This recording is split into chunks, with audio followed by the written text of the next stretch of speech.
Indigenous Awareness. Gaelic greetings. My name is Candy Lee Chikite. I'm a member of the Wee-Wee-Kay Nation on Vancouver Island by virtue of marriage. My traditional name in the Lekwala language is Bubasistu, which means cat eyes. I'm a project analyst with the First Nations Health Authority Health Benefits and Services team. I'd like to acknowledge that I'm calling in from the unceded ancestral and traditional territory of the Lekwalto peoples and acknowledge the traditional territories that you may be watching this from. Welcome to this webinar on Indigenous Awareness, which will help you to better understand the history of Indigenous peoples in Canada and how it impacts our world today. As we continue our journey to improve our understanding of diversity and inclusion, it's important to humbly acknowledge oneself as a learner when it comes to understanding another's experience and culture. Only when we take this step will we be able to create an environment that is free of racism and discrimination and where people feel safe. It's possible that the content in this module may trigger unpleasant feelings or thoughts. If you require emotional support, please contact the Mental Health Support Line at 310-6789. First Nations and Aboriginal peoples who may require emotional support can contact the 24-hour CUIS Crisis Line at 1-800-588-8717 or refer to the FNHA list of mental health and cultural supports on the First Nation Health Authority's website for more options. In this presentation, we will provide some definitions, discuss misconceptions and stereotypes, and review an historical timeline of events related to Indigenous peoples in Canada. Let's start by reviewing a few definitions. Indigenous is a term used for a variety of peoples and is used internationally by such groups as the United Nations. In the UN, Indigenous is used to refer broadly to peoples of long settlement and connection to specific lands who have been adversely affected by displacement and settlement of their traditional territories by others. The Canadian Constitution recognizes three distinct groups of peoples: First Nations, Métis, and Inuit. Over 1.4 million people in Canada identify themselves as Indigenous. The term came into wide usage during the 1970s when Indigenous groups organized transnationally and pushed for a greater presence in the United Nations. The term Indian refers to the legal identity of a First Nations person who is registered under the Indian Act. The term Indian should only be used when referring to a First Nations person with status under the Indian Act and only within its legal context. Aside from this specific legal context, the term Indian in Canada is considered outdated and offensive, and is also a misnomer by settlers who misidentified Indigenous people with Indians from India. The First Nations are the various Indigenous peoples in Canada who are neither Inuit nor Métis.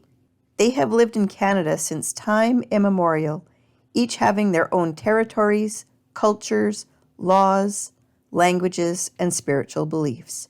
BC is home to over 200 distinct First Nations communities.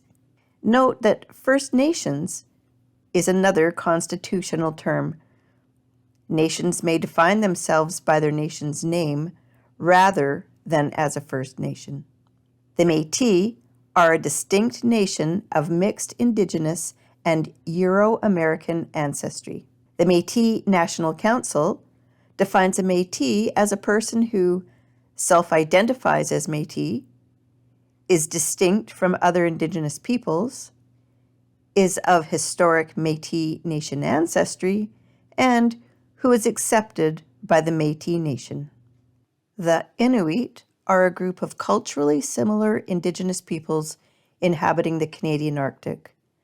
Canada's 4 Inuit regions are Inuvialuit, Nunavut, Nunavik, Nunatsiavut, and are collectively known as the Inuit Nunangut, while the Canadian Constitution includes the Inuit. The Indian Act does not. The Indian Act applies only to status Indians and has not historically recognized Métis and Inuit people. So, now that we have some common language to draw from, let's check out our history and the history of the First Peoples of Canada. The land known today as Canada was first inhabited by First Nations and Inuit people. Despite this long history, due to a history of racism, many of us have knowledge gaps or misinformation about Indigenous peoples, which result in many misconceptions and stereotypes about Indigenous people in Canada.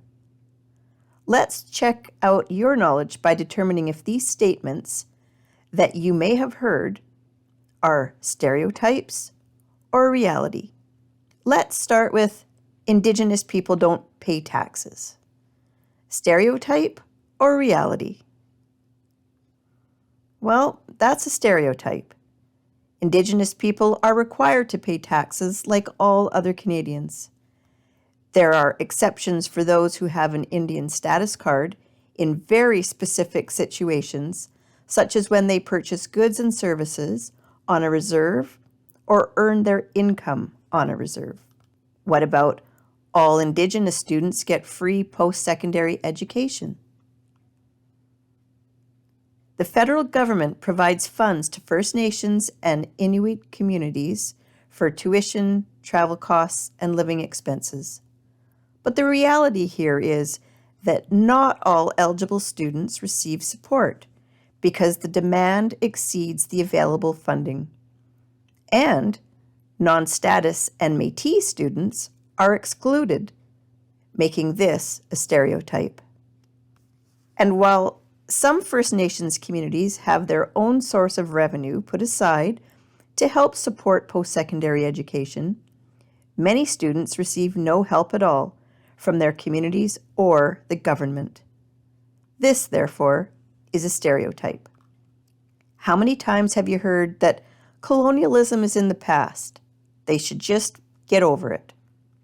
While many believe that events impacting Indigenous people happened long ago, this is a stereotype.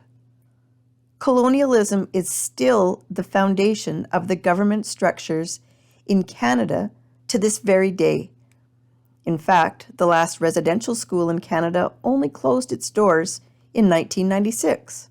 Colonialism has had a lasting effect on Indigenous communities, resulting in many challenges which still impacts the health and wellness of their communities today.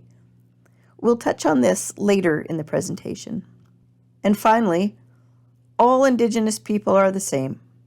This is another stereotype, as Indigenous people across Canada are very diverse. Indigenous people are composed of First Nations, Inuit, and Métis.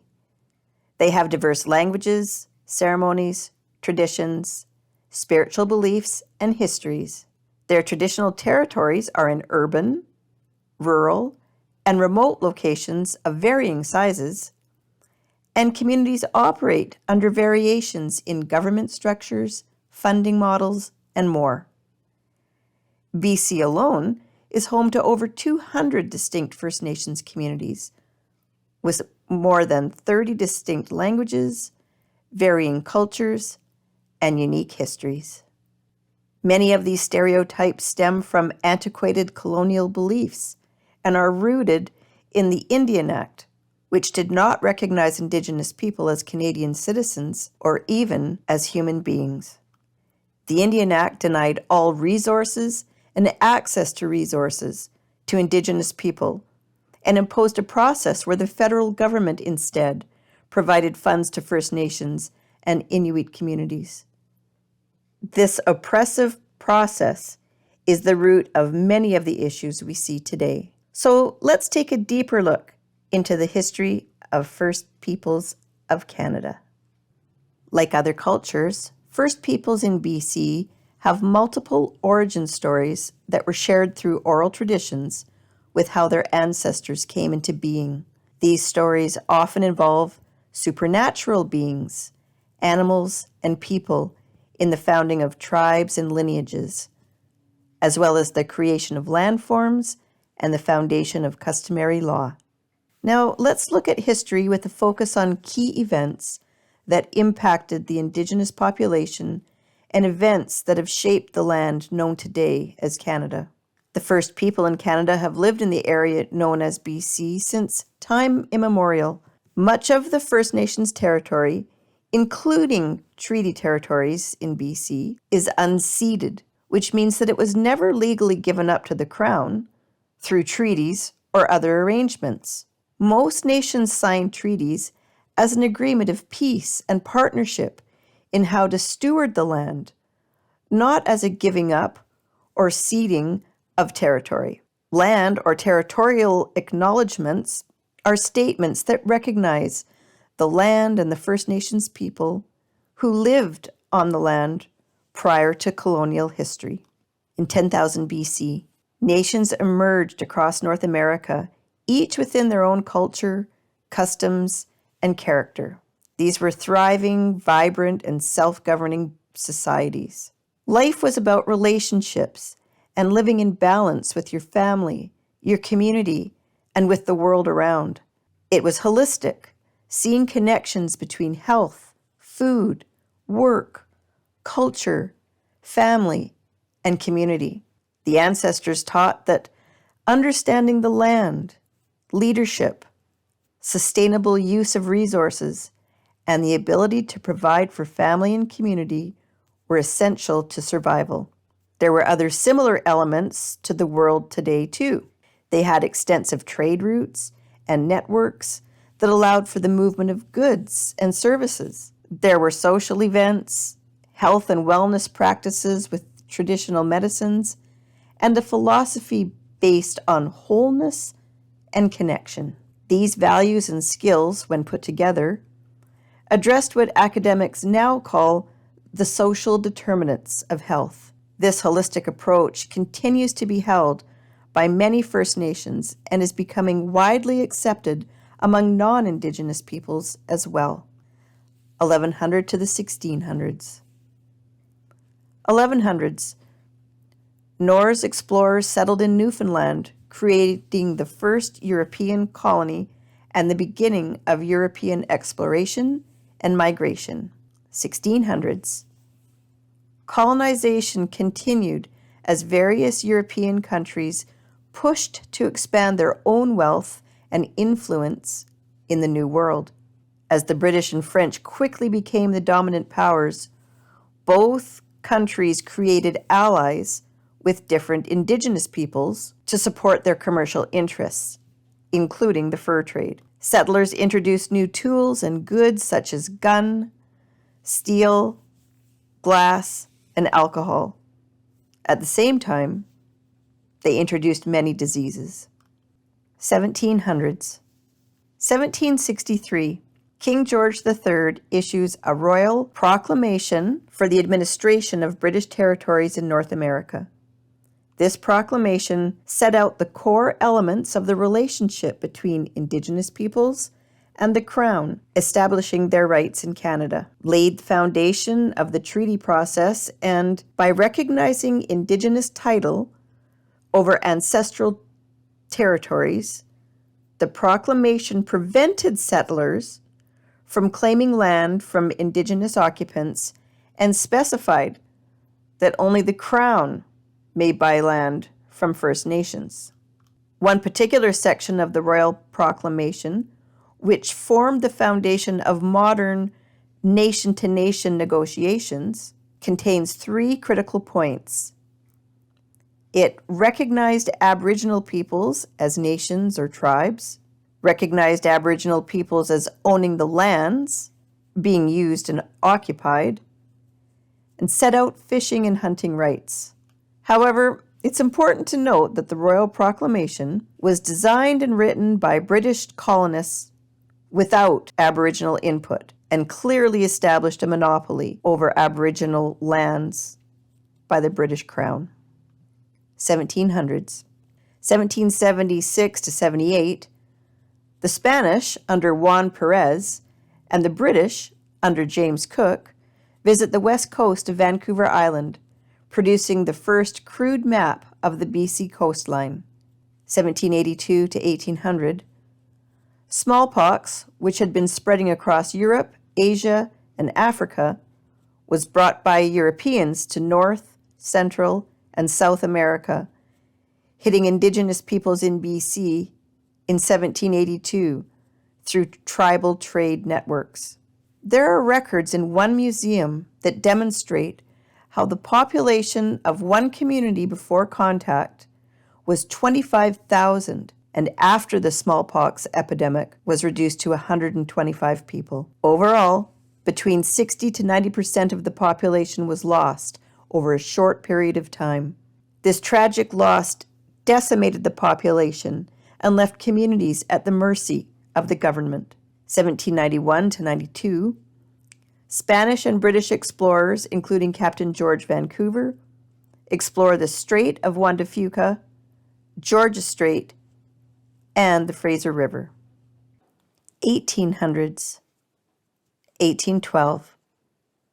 Over 10,000 First Nations warriors and Métis fighters fought beside British and Canadian settler militias in the defense of British territories against invading American forces during the War of 1812. 1831, the Mohawk Indian Residential School, operated by a religious group, opens in Brantford, Ontario, for the children of the Six Nations of the Grand River. 1860, Canada takes over administration of Indians from the British government. 1862, Roman Catholic missionaries established St. Mary's Residential School for boys at what is now Mission, BC. It was expanded the following year to include a section for girls.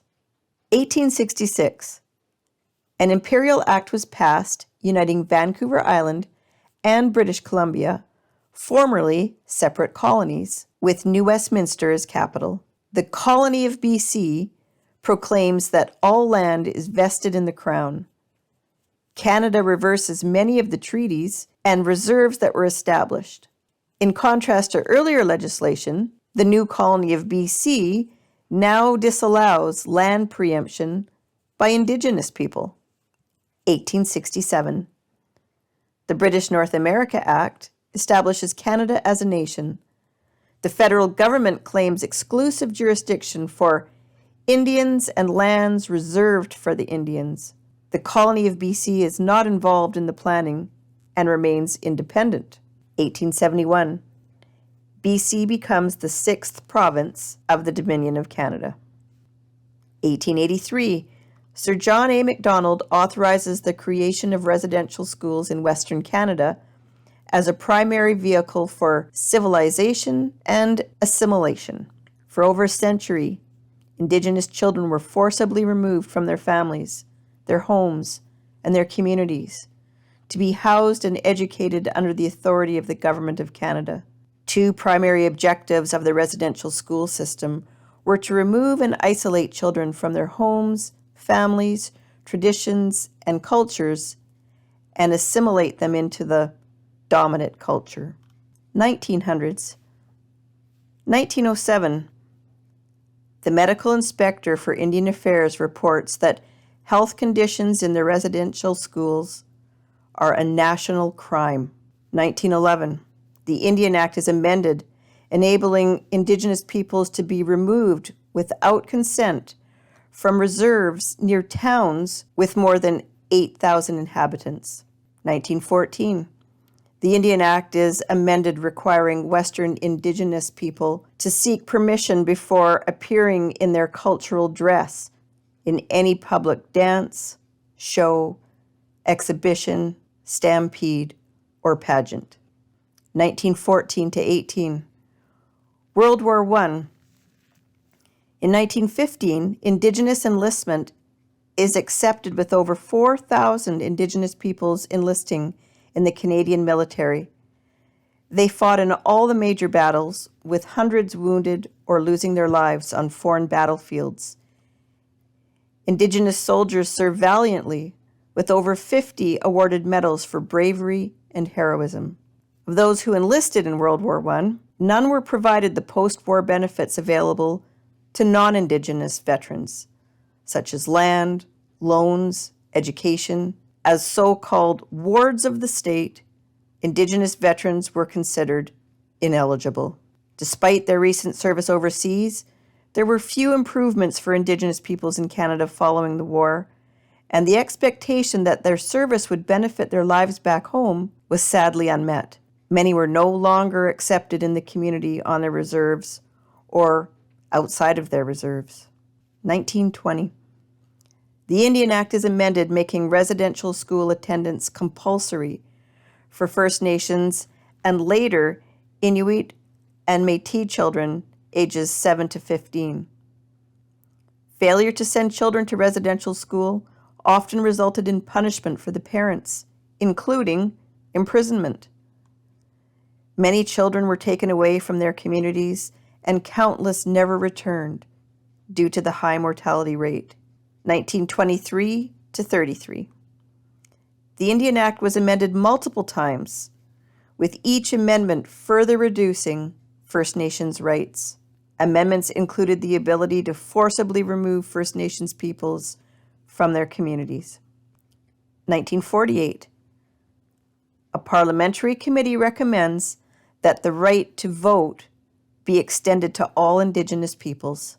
However, those who wanted to vote would have to waive their right to tax exemptions. Given the significance of this, few did so. 1951. The Indian Act is amended, enabling First Nations to once again celebrate some of their heritage, including the potlatch, ceremonies, and wearing traditional regalia. This was the beginning of establishing self-determination. Provincial school boards assumed responsibility for educating Indigenous children, with a policy toward desegregation education. Despite this, residential schools do not begin closing until 1969.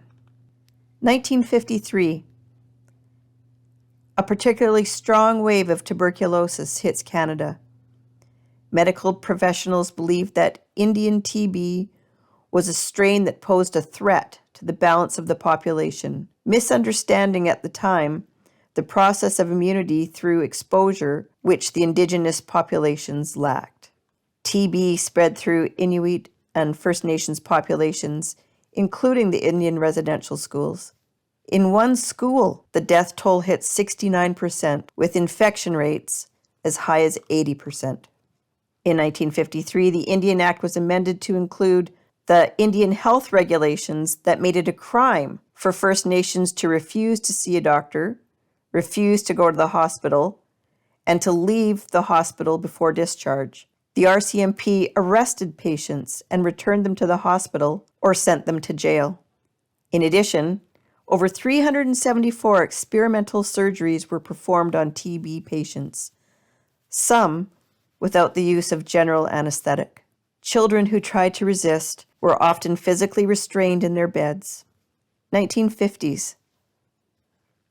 The 60s scoop is the catch-all name for a series of policies enacted by provincial child welfare authorities starting in the mid-1950s, which saw thousands of Indigenous children taken from their homes and families and placed into foster homes and eventually adopted out to white families across Canada. 60s scoop children lost their names, their languages, and a connection with their heritage. This practice continued through the 1970s and into the early 1980s. Residential school attendance peaks with approximately 10,000 students enrolled in over 60 schools across Canada. 1961. Federal legislation allows Indigenous peoples to vote in federal elections for the first time. 1969. The Department of Indian Affairs takes control over the residential school system, marking an end to church involvement. However, the Catholic Church resisted the government's decision to phase out the schools. 1971. Between 1971 and 74, 125 forced sterilizations were performed on Indigenous women in Edmonton. 1982, the Canadian Constitution acknowledges existing Indigenous and treaty rights, including Inuit and Métis peoples in Canada. 1985, the Canadian government passed Bill C-31 in response to the growing national and international concerns over the lack of equality in the Indian Act. This led to the amendment of the Indian Act in 1985, allowing for gender equality, enabling women who lost their Indian status through marrying someone without Indian status, widowing, or abandonment to regain it. However, that did not completely address the issues of discrimination. Amendments of Bill C-31 led to the second generation cutoff rule, which stated that after 2 generations of intermarriage with a non-status partner, children would no longer be eligible for status. 1986 to 94. Church apologizes for their participation in the residential school system. 1991 to 1996. The Royal Commission on Aboriginal Peoples was established by the Order in Council on August 26, 1991, and it submitted its report in October of 1996. The Royal Commission concluded that the foundation for a new relationship between Aboriginal peoples and other Canadians must be the recognition of an inherent right of Aboriginal peoples to self-government. 1996. The last residential school in Saskatchewan closes. In BC, there were 21 residential schools mandated by the federal government and operated between 1861 and 1984. In the 135 years of residential schools being in operation in Canada, over 150,000 Indigenous children were taken from their families and communities. It's estimated that over 10,000 students died during their time in residential schools. Despite the end of the Indian residential school system, the system created intergenerational impacts that are strongly felt today. For example, the isolation of children from their families and communities disrupted the transfer of parental skills, language, and culture. In addition, adaptation of abusive behaviors, including physical, sexual, psychological, and emotional abuse, has generated a cycle of abuse and trauma. As residential schools closed, the provincial and federal social workers placed thousands of Indigenous children in foster or adoption homes in Canada and the U.S. Often, these homes were non-Indigenous. 2000s. 2006. The new relationship agreement is a document developed between the BC government and BC First Nations communities to address a vision for improved government-to-government relationships. 2006. The Métis Nation Relationship Accord is signed, identifying mutual goals, including collaborative efforts to close the gap in the quality of life between Métis citizens and other British Columbians. 2006. The federal government, legal representatives of former students, the Assembly of First Nations, Inuit representatives, and churches signed the Indian Residential School Settlement Agreement. The signing is controversial as it does not represent survivors of all schools. 2006 to 2007, Bilateral Transformative Change Accord. The First Nations Health Plan and Tripartite Agreement sets the stage for the creation of the First Nations Health Authority in BC. 2008.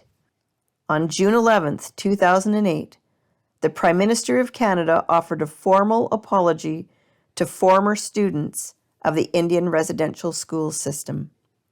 In an historic gesture, the Prime Minister apologized on behalf of the government for the pain and suffering endured by former students of Indian residential schools, and for the damaging effects the schools had on Aboriginal culture, heritage, and language. Prime Minister Stephen Harper said, "Mr. Speaker, I stand before you today to offer an apology to former students of Indian residential schools. The treatment of children in Indian residential schools is a sad chapter in our history. In the 1870s, the federal government, partly in order to meet its obligation to educate Aboriginal children, began to play a role in the development and administration of these schools. Two primary objectives of the residential school systems were to remove and isolate children from the influence of their homes, families, traditions, and cultures, and to assimilate them into the dominant culture. These objectives were based on the assumption that Aboriginal cultures and spiritual beliefs were inferior and unequal. Today, we recognize that this policy of assimilation was wrong, has caused great harm, and has no place in our country." 2008. The Truth and Reconciliation Commission was officially established with the purpose of documenting the history and lasting impacts of the Canadian Indian residential school system on Indigenous students and their families. It provided residential school survivors an opportunity to share their experiences during public and private meetings held across the country. 2008-2011, historically, Section 67 of the Canadian Human Rights Act had effectively shielded the provisions of the Indian Act from the application of the Human Rights Act. As of June 18, 2011, any decisions made or action taken by band councils and the federal government made under or pursuant to the Indian Act are now subject to the Canadian Human Rights Act. This ensured First Nations people have the same protection of their human rights as other Canadians. 2013. The First Nations Health Authority began a new era in BC First Nations health governance and healthcare delivery by taking responsibility for the programs and services formerly delivered by Health Canada. First Nations owned and operated FNHA is the first of its kind as a service model in Canada. 2015. The Truth and Reconciliation Commission recommended 94 calls to action for the Canadian government to address the ongoing impact of residential schools on survivors and their families. The calls to action addressed many areas, including child welfare, education, health, justice, language, and culture. 2015. The Truth and Reconciliations Report is published and described how many Indigenous people spoke of their children and family members who never came home from residential schools. 2019. The Declaration on the Rights of Indigenous Peoples Act, or the Declaration Act, was unanimously passed by the BC Legislative Assembly. This made BC the first jurisdiction in Canada to adopt the United Nations Declaration on the Rights of Indigenous Peoples, or UNDRIP. The Declaration Act was developed jointly with Indigenous leaders and was introduced through historic ceremony. It established UNDRIP as the province's framework for reconciliation, as called for by the Truth and Reconciliation Commission.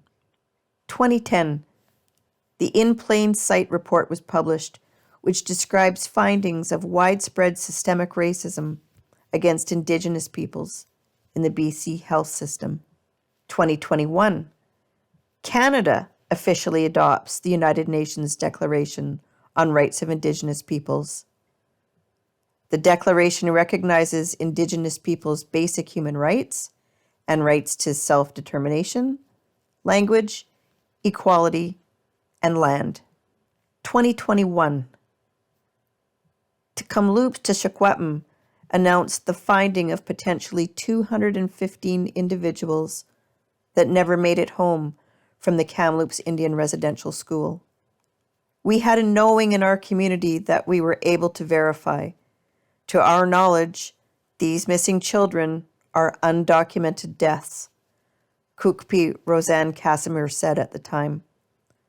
Some were as young as 3 years old. A month later, Cowessess First Nation in Saskatchewan announced an estimated 751 more at the former Marivel Indian Residential School, and more revelations from other communities across the country. In BC, this includes Kuper Island, Cranbrook, Port Alberni, Sechelt, Williams Lake, Mission, and 2 more in Stalo territory. Searching for remains is an ongoing process. By the time you're viewing this, more announcements may have been made. 2022. A delegation of Indigenous leaders and residential school survivors traveled to the Vatican. Pope Francis apologized for residential schools' abuses, and months later, he came to Canada to apologize again. 2023. The Vatican formally renounces the doctrine of discovery. This doctrine provided a framework for Christian explorers, in the name of their sovereign, to lay claim to territories uninhabited by Christians. If the lands were vacant, then they could be defined as discovered and sovereignty claimed. We have yet to discover the legal implications of the renounced doctrine of discovery, as it was the foundation for and the reason behind taking land. 2023. Though BC's Sexual Sterilization Act was repealed in 1973, the practice of forced and coerced sterilization of Indigenous women continued into the 21st century. Class action lawsuits are filed in Canada against different provinces, including BC, for the practice of forced and coerced sterilization. 2023. Chiefs and leaders in BC ratify a new 10-year strategy on the social determinants of health, a framework for change. This strategy reflects direct feedback from several years of community engagement and continues the work of the health governance structure in BC to transform health systems for First Nations people and improve health outcomes. The 10-year strategy responds to priorities of First Nations community leadership to bring healthcare decision-making closer to home, stand up First Nations culture and tradition in wellness, and secure predictable and sustainable funding for community-based health and wellness approaches. So, why does this matter? Canada's history includes many uncomfortable truths. Becoming aware of our past may trigger uncomfortable feelings and raises questions about personal and collective responsibility for addressing historical and ongoing inequalities. Discomfort is a natural process of learning and unlearning. Acknowledging, embracing, reflecting, and acting on this discomfort enables us to make a better future. We are all here today living and walking around with this shared history, no matter how long you and your ancestors have lived in this country. Colonization has had a lasting effect on Indigenous communities, which has resulted in many challenges, including intergenerational trauma, poverty, and depression. There are many social and economic barriers the communities and their youth must overcome to break this harmful cycle. This is now our story, Canada's story. Without awareness, the conversations cannot occur. Without conversations, we cannot move forward. It's okay to be ashamed of Canada's past. It's okay to feel guilty for what has occurred. However, feeling guilty or ashamed does not move us forward as a country. You need to focus your energy on creating positive change. Recognizing that colonization and oppression continue today throughout our healthcare systems, it is important to review and revise structures and policies that support cultural safety. We can only know that we have achieved a culturally safe and humble healthcare system when First Nations tell us that they've had safe experiences in the healthcare system. You're not expected to be First Nations experts. Exercising humility is about being open to learning and comfortably exploring what we don't know. This includes understanding what wellness means from the First Nations perspectives and how poverty, education, and housing, among other determinants of health and wellness, influence a person's health and well-being. First Nations envision a future where they have a new relationship with their care providers, one that is based on mutual respect, understanding, and reciprocal accountability, that provides an understanding of what health and wellness means to First Nations and Indigenous people who are seeking care, and resets the balance of power between a care provider and the community member. It's important to reflect upon the history and current position of First Nations to understand why First Nations anti-racism is unique from other forms of anti-racism. The main distinction is that a lot of mainstream anti-racism work is devoted to providing equal and equitable access to resources for immigrants to assimilate into the dominant settler culture, or to have equal representation in dominant Canadian institutions. That could end up being assimilationist when applied equally to First Nations. For example, it leads to people saying, why isn't there a Black Canadians Health Authority, and a Chinese Immigrant Health Authority, and a Japanese Canadian Health Authority, and so forth? Keep reflecting where you are on the journey to provide culturally safe care. We hope this presentation has helped you better understand the history of Indigenous peoples in Canada, what has contributed to the power imbalances inherent in the healthcare system, and that you'll have the opportunity to reflect and put this learning into action, providing culturally safe care. Gaila Kesla. Thank you.